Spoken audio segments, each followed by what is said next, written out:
Hey friends, it's Ian Khan here at Health 2025. I've got with me Meagan Pitcher, CEO of Bairitone Health, and we're going to talk a little bit about a common condition, very common, much more common than we think, and it's sleep apnea. Many people are affected by it. Welcome to the Futurist. How are you? I'm doing great, thanks Ian. Excellent. How's health going for you, and what are some of your key observations? Health has been great. This is our first conference. We're invited to pitch in the wellness competition today. My key observation is that this is a good place to meet people. I always kind of question the value of big conferences because they can be too big and distant, but I've been able to make some really great connections while I've been here. Excellent. So what are you working on at Baritone Health right now? Yeah, so at Baritone Health, we're working on an advanced type of obstructive sleep apnea diagnostic. So if you're not familiar with this disease, obstructive sleep apnea is a disease where people stop breathing during sleep. Especially for obstructive cases, it's due to some sort of anatomy collapsing on the airway. So when people fall asleep, their body gets floppy, low muscle tone.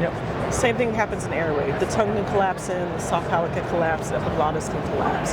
So what Baritone does is we use passive sensing to identify what structures in the airway are collapsing, causing those apnea events. This is important because when doctors know the underlying cause, they can better target their treatments, meaning better outcomes for patients, more efficiency in insurance usage, better for everyone on this stakeholder pathway when it comes to sleep apnea care. I love that. And if you don't mind telling us, how are you detecting it? Like, what's behind it? Like, is it technology? Is it AI? Is it observation? What is it? Yeah, so our technology utilizes a wearable, so a hardware component. It's about the form factor of a bandage, goes on the cheekbone, and what we're looking for in that here outside. Cheekbone. Oh wow, that's pretty so you can wear it during natural sleep. So what our sensor looks for is when that airway is collapsing, either partially or completely, and it reopens. It throws off all these vibrations. They bounce around inside the head, they bounce off your skull, they bounce off the soft tissue, they land into the back of our sensor patch. And kind of the path that those vibrations take gives us a signature that we can track that allows us to understand what's going on in the airway, what kind of collapse event and reopening event produce that type of event in the air. That's incredible, and pardon my creative thought here. I'm thinking about bat sonars for some reason, how bats find stuff in the dark.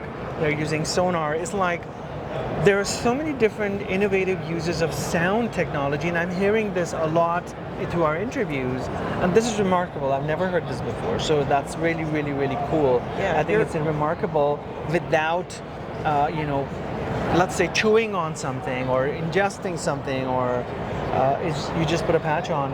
Yeah, you're right on the mark. So our CTO is Erner Pillage. He often compares our technology to what a killer whale is doing in the ocean. Especially for obstructive sleep apnea, I think a trend in healthcare in general is taking measurements in a non-invasive way. People don't like to have sleep tests with a lot of wires all over their face. I've seen a lot of pitches today where people are moving away from needles. How can we sample sweat to understand what's going on in a metabolic state in a person? So I think that's definitely where it's going.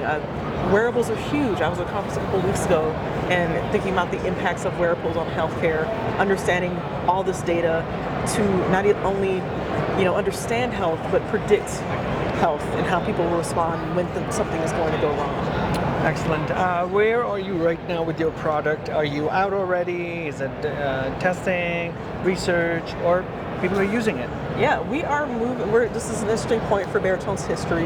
We're moving out of R&D phase into our clinical phase. We do have some earlier clinical data on patients that we tested at Houston Methodist Hospital. That data looks really great. So now we're moving into FDA phase. We have a raise open right now, raising some money to do our pivotal study. We are applying for some exciting programs within the FDA to expedite what our device is doing. And very aggressive schedule. I think we could be on market in 2027 after our FDA process. Very cool.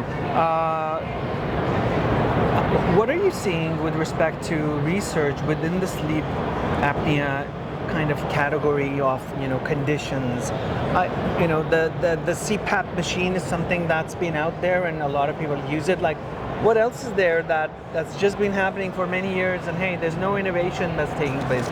How did you guys even come up with this? There's actually a lot of innovation on the therapeutic side. So something that's interesting about obstructive sleep apnea, we know what causes it. I mentioned it's this collapse of the airway.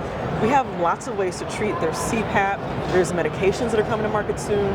There are nerve implants, so implanting something into the tongue muscle or the nerves that feed the tongue muscle so the tongue isn't falling in. There are all kinds of surgical procedures, there are dental devices, and what's missing is really matching the patient to the best treatment. Yeah. So lots of innovation on the treatment side. Unfortunately, the diagnostic side have not kept up, and that's where Baritone, I think, will play a really important role. Very cool. What are the next? You said you're raising right now, and what your plans are. What do you see? What innovative stuff do you see happening in industry over the next 3 to 5 years? Anything in particular that you're watching? There's a lot of companies like ours that are kind of interfacing at the medical side of wearables and the consumer side of wearables. So patients, of course, have an interest in data. I mean, you have a smartwatch. Lots of people wear things when they work out to track heart rate. And it's really interesting how companies and founders and innovators think about how data might be used. And then when people actually are using the stuff, they come up with new use cases, things you would never think about. So I think that kind of interplay between things that are medical devices, things that can become consumer devices, and then this kind of connecting the dots to how people are actually using them on a day-to-day basis outside of that medical sphere of influence is really interesting. I love it. Very cool. I think you guys are on the path of doing something really big. It's so important and necessary to work on this thing. So I really, really love this as a product personally. But thank you for joining us here on the Futurist and sharing some insights. We hope your raise goes well, and we'll give a shout out to all our viewers and folks to check you guys out. Tell us what your website is, and yeah, that would be great. Yes, you all can find us at baritone.com. That is spelled BAIRITONE.com. Thank you so much, Meagan. It's a pleasure speaking with you, and wish you best of luck. Thanks, Ian. Excellent. Excellent.